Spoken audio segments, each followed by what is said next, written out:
नमस्कार सर्वांना, पूजाच मराठी चॅनलमध्ये तुमचं सगळ्यांचं स्वागत आहे.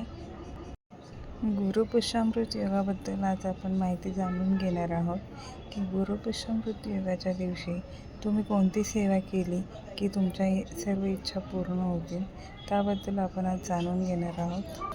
उद्या असणारा गुरुपुष्यामृत योग हा यावर्षीचा शेवटचा पुष्यामृत योग असणार आहे.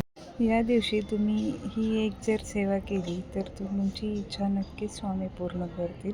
त्यामुळे तुम्ही कोणती सेवा करायला पाहिजे ते मी तुम्हाला यामध्ये सांगणार आहे.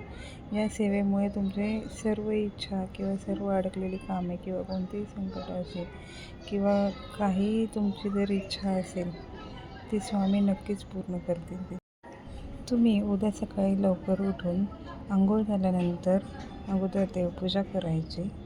त्यानंतर तुमच्या घराच्या जवळ कुठेही म्हणजे तुम्ही सोसायटीमध्ये राहत असाल तर सोसायटीमध्ये किंवा चाळीमध्ये राहत असाल तर चाळीमध्ये जवळपास जर औदुंबराचा वृक्ष असेल तर औदुंबराच्या वृक्षाला जाऊन तुम्हाला औदुंबर वृक्षाला पाणी अर्पण करायचं, हळदी कुंकू अर्पण करायचं, त्यानंतर अक्षता अर्पण करायच्यात. त्यानंतर तुम्हाला औदुंबर वृक्षाला नमस्कार करून एक प्रदक्षिणा मारायची आणि मग तुम्हाला एक औदुंबर वृक्षाचं एक तुम्हाला पान तोडायचं. ते सगळं झाल्याच्या नंतर ते पान तुम्हाला घरी घेऊन यायचं आहे. घरी आल्यानंतर ते पान तुम्हाला स्वच्छ पाण्याने साफ करायचे, धुवून घ्यायचे चांगलं. आणि त्यानंतर मग त्या पानावरती तुमची जी काही इच्छा असेल ती तुम्हाला थोडक्या शब्दात लिहायची आहे. अगदी तुम्ही एका वाक्यात लिहिलं तरी चालेल, कारण खूप मोठं निबंधासारखं लिहिण्याची गरज नाही आहे. एका वाक्यात जरी लिहिलं तरी तुमची इच्छा पूर्ण होईल.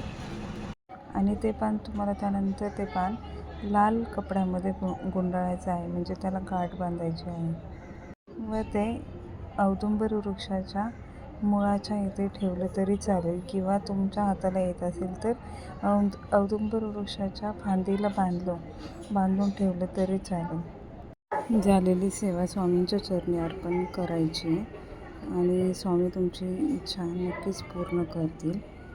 कारण आत्तापर्यंत बरेच जणांनी ही सेवा केलेली आहे आणि स्वामींनी त्यांच्या इच्छा पण पूर्ण केलेल्या आहेत.